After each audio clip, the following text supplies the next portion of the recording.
ಚಿಕ್ಕಮಗಳೂರು ಇಂದ ಸ್ವಲ್ಪ ದೂರನೇ ಈ ಥರ ಸೌಂದರ್ಯವಾದ ವಿಲೇಜಸ್ ಇದೆ. ಅದರಲ್ಲಿ ಕೆಲವು ಊರಂತೂ ನೀವು ಹೆಸರು ಕೂಡ ಕೇಳಿರಲ್ಲ. ಚಿಕ್ಕಮಗಳೂರು ಹತ್ತಿರ ಇರೋ ಎಷ್ಟೋ ಹಳ್ಳಿಗಳು ವರ್ಷದಲ್ಲಿ ಸುಮಾರು ಸಮಯ ಬರೀ ಮಳೆಯಿಂದನೇ ತುಂಬಿರುತ್ತೆ. ಅದರಲ್ಲಿ ಕೆಲವು ಊರುಗಳು ತುಂಬ ಹಳೆಯದು. ಆದರೆ ಈ ಎಲ್ಲ ವಿಲೇಜಸಲ್ಲಿ ನಮಗೆ ಕಾಣೋದು ಈ ಬ್ಯೂಟಿಫುಲ್ ಗ್ರೀನರಿ, ಕಾಫಿ ಎಸ್ಟೇಟ್, ಆ ಚಿಕ್ಕದಾದ ಹಂಚಿನ ಮನೆಗಳು, ಹಾಗೆ ಸುಂದರವಾದ ಬೆಟ್ಟ ಗುಡ್ಡಗಳು.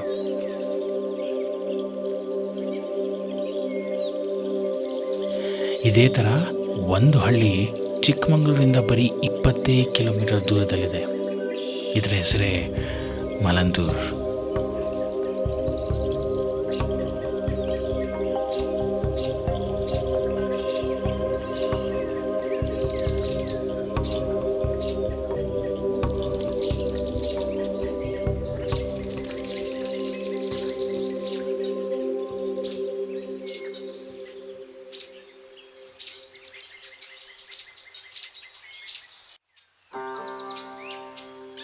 ಮಲಂದೂರನ್ನ ನೋಡೋದಕ್ಕಿಂತ ಮೊದಲು ಕರ್ನಾಟಕದ ಒನ್ ಆಫ್ ದ ಹೈಯೆಸ್ಟ್ ಬ್ರಿಡ್ಜಲ್ಲಿ ಟ್ರೈನ್ ಹೋಗೋದನ್ನು ನೋಡ್ಕೊಂಡು ಬರೋಣ. ನಾವು ಸಕಲೇಶಪುರ ಹತ್ರ ಇರೋ ಎಡಕುಮಾರಿ ಅನ್ನೋ ಒಂದು ಜಾಗಕ್ಕೆ ಬಂದಿದ್ದೀವಿ. ಇದು ಆಗಲೇ ಹೇಳ್ದಂಗೆ one of the highest and beautiful bridges in Karnataka. ಇಲ್ಲಿಗೆ ನಾವು ಬಂದಿದ್ದು ಈ ಟನಲಿಂದ ಟ್ರೈನ್ ಬರೋದನ್ನು ಡ್ರೋನಿಂದ ಕ್ಯಾಪ್ಚರ್ ಮಾಡೋದಕ್ಕೆ. ಅದಕ್ಕೆ ನಾವು ಸುಮಾರು 20 ನಿಮಿಷ ಟ್ರೆಕ್ ಮಾಡಿದ್ವಿ. ಆಮೇಲೆ ಬಿಸಿಲು ಅಂತ ಮಧ್ಯದಲ್ಲೇ ನಿಂತು ಡ್ರೋನ್ ಫ್ಲೈ ಮಾಡಿ ಕ್ಯಾಪ್ಚರ್ ಮಾಡೋದಕ್ಕೆ ಟ್ರೈ ಮಾಡಿದ್ವಿ. ಬಟ್ ಆದರೆ ಅನ್ಫಾರ್ಚುನೇಟ್ಲಿ ನಮ್ಮ ಟೈಮಿಂಗ್ ಮಿಸ್ ಆಯಿತು. ನಮ್ಮ ಟ್ರೈನ್ ನೋಡೋದಕ್ಕೆ ಸಿಗಲಿಲ್ಲ. No worries, there is always next time. ಇನ್ನೇನು ಮಳೆಗಾಲ ಬೇರೆ ಶುರು ಆಗ್ತಾಯಿದೆ. ಮತ್ತೆ ಬರ್ತೀನಿ, ಮತ್ತೆ ಬಂದು ಕ್ಯಾಪ್ಚರ್ ಮಾಡ್ತೀನಿ. ಅದನ್ನು ನೋಡೋದಕ್ಕೆ ಸಬ್ಸ್ಕ್ರೈಬ್ ಮಾಡ್ಕೊಂಡಿರ್ಬೇಕಲ್ವ. ಇವಾಗಲೇ ಹೋಗಿ ನೀವು ಸಬ್ಸ್ಕ್ರೈಬ್ ಮಾಡಿಲ್ಲ ಅಂದರೆ ಸಬ್ಸ್ಕ್ರೈಬ್ ಮಾಡ್ಕೊಳ್ಳಿ, ಬೆಲ್ ಐಕಾನ್ ಒತ್ತಿ, ಸೊ ದ್ಯಾಟ್ ಎಲ್ಲ ವೀಡಿಯೋಸ್ ನಿಮಗೆ ಬೇಗ ನೋಟಿಫೈ ಆಗುತ್ತೆ. ಸೊ ಇದಾದಮೇಲೆ ನಾವು ಹೊರಟ್ವಿ ನಮ್ಮ ಫೈನಲ್ ಡೆಸ್ಟಿನೇಷನ್ ಕಡೆ, ಮಲಂದೂರು. ಬನ್ನಿ ಮಲಂದೂರು ಬಗ್ಗೆ ಇನ್ನೂ ಸ್ವಲ್ಪ ತಿಳ್ಕೊಳ್ಳೋಣ.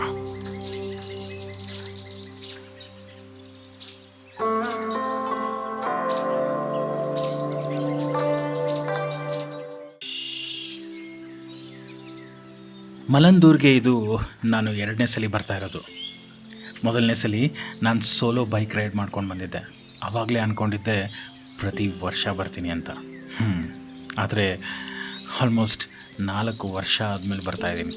ಇಲ್ಲಿ ನನಗೆ ಇಷ್ಟ ಆಗೋದು ಏನಂತಂದರೆ ಇಲ್ಲಿನ ಜನ ತುಂಬ ಚೆನ್ನಾಗಿ ಮಾತಾಡ್ತಾರೆ ಮತ್ತು ತುಂಬ ರೆಸ್ಪೆಕ್ಟ್ ಕೊಟ್ಟು ಮಾತಾಡಿಸ್ತಾರೆ. ನೀವು ಫಸ್ಟ್ ಟೈಮ್ ಮೀಟ್ ಮಾಡಿದ್ರೂ ಅಷ್ಟೇ ರೆಸ್ಪೆಕ್ಟ್ ಕೊಟ್ಟು ನಿಮ್ಮನ್ನು ವೆಲ್ಕಮ್ ಮಾಡ್ಕೊಳ್ಳೋ ಒಂದು ನೇಚರ್ ಈ ಊರಿನ ಜನಕ್ಕಿದೆ. ಜನ ಚೆನ್ನಾಗಿದೆ, ಊರು ಚೆನ್ನಾಗಿದೆ. ಮತ್ತು ಇಲ್ಲಿ ಸುತ್ತಮುತ್ತ ಇರೋ ಜಾಗಗಳು ಬನ್ನಿ ಈಗ ನೋಡೋಣ. ಈ ಊರಲ್ಲಿ ಯಾವ್ಯಾವ ಜಾಗಗಳಿದೆ, ಆಮೇಲೆ ಸುತ್ತಮುತ್ತ ಇರೋ ಜಾಗಗಳ ಬಗ್ಗೆ ನೋಡ್ಕೊಂಡು ಬರೋಣ.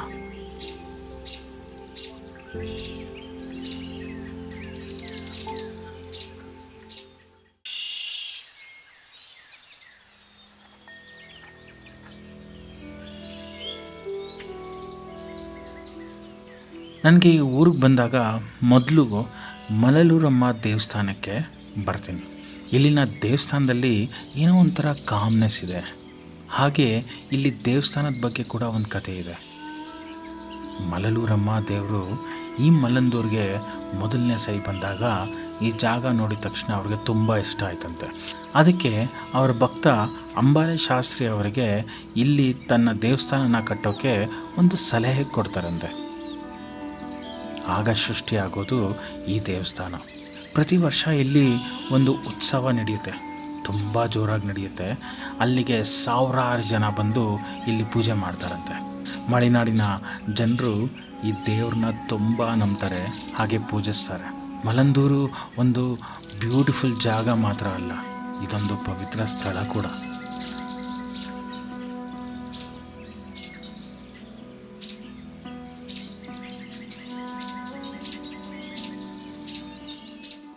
ದೇವಸ್ಥಾನನ ನೋಡಿಕೊಂಡು ಅಲ್ಲಿಂದ ಬರೀ 5 ನಿಮಿಷ ದೂರದಲ್ಲಿ ಮಲಂದೂರ್ ಸನ್ರೈಸ್ ಮತ್ತು ಸನ್ಸೆಟ್ ವ್ಯೂ ಪಾಯಿಂಟ್ ಹತ್ರ ಹೋಗ್ತೀನಿ.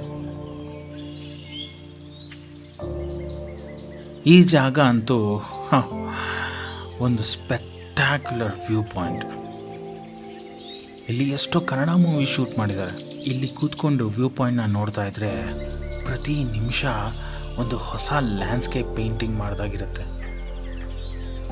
ಅರ್ಲಿ ಮಾರ್ನಿಂಗ್ ಮತ್ತು ಸಂಜೆ ಹೊತ್ತು ಇಲ್ಲಿಗೆ ಬಂದರೆ ಇದು ಬೆಸ್ಟ್ ಟೈಮ್ ಈ ಸನ್ರೈಸ್ ಸನ್ಸೆಟ್ ವ್ಯೂ ಪಾಯಿಂಟ್ನ ನೋಡೋದಕ್ಕೆ.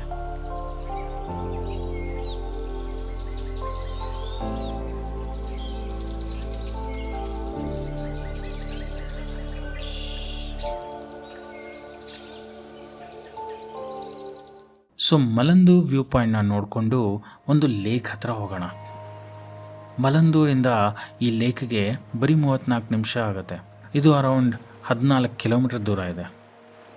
ಈ ಲೇಕ್ ಸುತ್ತಮುತ್ತ ವೆಸ್ಟರ್ನ್ ಘಾಟ್ಸ್ನ ಲಶ್ ಗ್ರೀನ್ರಿ, ಹಾಗೆ ಈ ಲೇಕ್ನ ನೀರು ಕ್ರಿಸ್ಟಲ್ ಕ್ಲಿಯರ್ ಆಗಿರುತ್ತೆ. ಈ ಬ್ಯೂಟಿಫುಲ್ ಆ್ಯಂಡ್ ಕಾಲ್ಮಿಂಗ್ ಲೇಕೆ ಹಿರೇಕೊಳಲೆ ಲೇಕ್. ನಾನಿಲ್ಲಿಗೆ ಬಂದಾಗ ಲೇಕಲ್ಲಿ ನೀರು ಕಡಿಮೆ ಇದ್ರೂ ಕೂಡ ಈ ಲೇಕ್ ಒಂದು ಸ್ಪೆಕ್ಟ್ಯಾಕ್ಯುಲರ್ ಸೀನಿಕ್ ಲ್ಯಾಂಡ್ಸ್ಕೇಪ್ ಥರ ಕಾಣ್ತಾ ಇತ್ತು. ಒಂದು ಸ್ವಲ್ಪ ಹೊತ್ತು ಕೂತಿದ್ವಿ, ಈ ಲೇಕ್ ಈ ವಾತಾವರಣನ ಎಂಜಾಯ್ ಮಾಡಿದ್ವಿ, ಹಾಗೆ ಒಂದು ವಾಕ್ ಕೂಡ ಮಾಡಿದ್ವಿ. ಹಾಗೆ ನಿಮ್ಮೆಲ್ಲರಿಗೂ ತೋರಿಸೋದಕ್ಕೆ ಒಂದು ಡ್ರೋನ್ ವಿಡಿಯೋ ಕೂಡ ಮಾಡಿದೆ.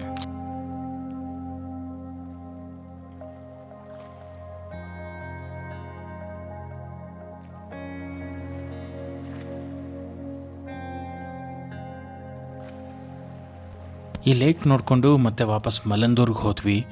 ಮಲಂದೂರಲ್ಲಿ ನಮ್ಮ ಹೋಮ್ ಸ್ಟೇ ಇತ್ತು, ಮಲಂದೂರ್ ಹೋಮ್ ಸ್ಟೇ. ಅಲ್ಲಿ ಆರಾಮಾಗಿ ರೆಸ್ಟ್ ಮಾಡಿ ರೆಸ್ಟ್ ಆಫ್ ದ ಡೇನ ಎಂಜಾಯ್ ಮಾಡಿದ್ವಿ. ಅರ್ಲಿ ಮಾರ್ನಿಂಗ್ ಎದ್ದು ನಾವು ಒಂದು ಕೆಫೆಗೆ ಬಂದ್ವಿ. ಈ ಕೆಫೆ ಹೆಸರೇ ದ ಕೆಫೆ ಎಸ್ಟೇಟ್.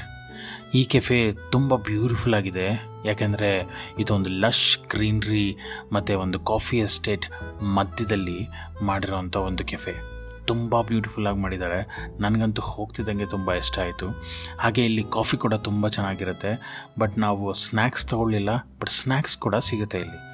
ಇದು ಮಲಂದೂರ್ ಹೋಗೋಕ್ಕಿಂತ ಮುಂಚೆನೇ ಜಸ್ಟ್ ಒಂದು 10 ನಿಮಿಷ ಮುಂಚೆ ಈ ಕೆಫೆ ನಿಮಗೆ ಸಿಗುತ್ತೆ. ಸೊ ಮಲಂದೂರಲ್ಲಿ ನೀವು ಉಳ್ಕೊಂಡಿದ್ರೆ ನೀವು ಈ ಕೆಫೆಗೆ ಬಂದು ಆರಾಮಾಗಿ ಎಂಜಾಯ್ ಮಾಡ್ಬೋದು, ಬುಕ್ಸ್ ಓದ್ಬೋದು, ಹಾಗೆ ಏನು ಬೇಕಾದರೂ ಒಂದು ಆರ್ಟಿಸ್ಟಿಕ್ ಥಿಂಗ್ ಮಾಡ್ಬೋದು ವಿತ್ ಪೀಸ್ಫುಲ್ ನೇಚರ್. ಇದನ್ನೆಲ್ಲ ನೋಡಿಕೊಂಡು ನಾವು ಕಾಫಿ ಕುಡಿದು ನಮ್ಮ ನೆಕ್ಸ್ಟ್ ಡೆಸ್ಟಿನೇಷನ್ಗೆ ಹೊರಟ್ವಿ.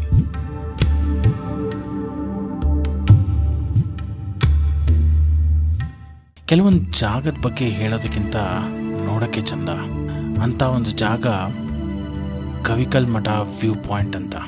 ನಾವು ಆ್ಯಕ್ಚುಲಿ ತುಂಬ ಲಕ್ಕಿ, ಯಾಕಂದರೆ ನಾವು ಹೊರಡೋ ಹಿಂದಿನ ದಿನವೇ ನಮಗೆ ವರ್ಷದ ಮೊದಲನೆಯ ಮಳೆ ಆಯಿತು. ಇದನ್ನು ನಾವಂತೂ ಸಖತ್ ಎಂಜಾಯ್ ಮಾಡಿ ಕವಿಕಲ್ ವ್ಯೂ ಪಾಯಿಂಟ್ ಕೂಡ ಎಂಜಾಯ್ ಮಾಡಿದ್ವಿ. ಈ ಕವಿಕಲ್ ವ್ಯೂ ಪಾಯಿಂಟ್ ಬಂದು ಅರೌಂಡ್ 7.2 ಕಿಲೋಮೀಟರ್ಸ್ ಮಲಂದೂರಿಂದ. ಆದರೆ ಇಲ್ಲಿಗೆ ನೀವು 4x4 ಜೀಪ್ ತೊಗೊಂಡೇ ಹೋಗಬೇಕಾಗತ್ತೆ.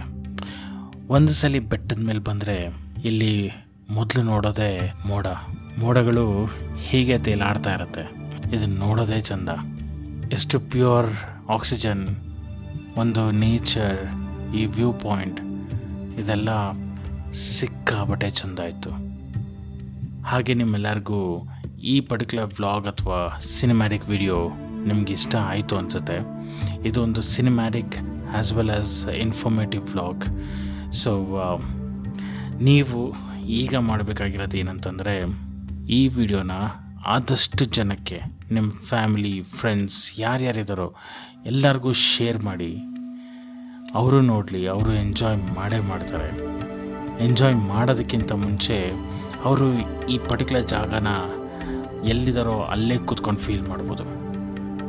ಆ್ಯಂಡ್ ಈ ಥರ ಒಂದು ಕಥೆನ, ಈ ಥರ ಒಂದು ಸಿನಿಮ್ಯಾಟಿಕ್ ಕಥೆನ ನಾನಿಲ್ಲಿ ಕನ್ನಡದಲ್ಲಿ ಹೇಳ್ತಾ ಇದ್ದೀನಿ. ಸೊ ಇದು ಈ ಚಾನಲ್ ಇನ್ನೂ ಬೆಳಿಬೇಕು ಅಂತ ಅಂದ್ಕೊಂಡಿದ್ರೆ ಪ್ಲೀಸ್ ಎಲ್ಲರಿಗೂ ಶೇರ್ ಮಾಡಿ, ಸಬ್ಸ್ಕ್ರೈಬ್ ಮಾಡ್ಕೊಳ್ಳಿ, ಬೆಲ್ ಐಕಾನ್ ಒತ್ತಿ. ಇದೆಲ್ಲ ಮಾಡಾದ್ಮೇಲೆ ನಾನು ಮತ್ತೆ ನಿಮಗೆ ಒಂದು ಪ್ರಾಮಿಸ್ ಮಾಡ್ತೀನಿ, ಇದೇ ಥರ ಒಂದು ಒಳ್ಳೆಯ ವಿಡಿಯೋವಿಂದ ನಿಮ್ಮ ಮುಂದೆ ಬರ್ತೀನಿ. ಅಲ್ಲಿ ತನಕ ಟೇಕ್ ಕೇರ್. ಬಾಯ್. ಧನ್ಯವಾದಗಳು.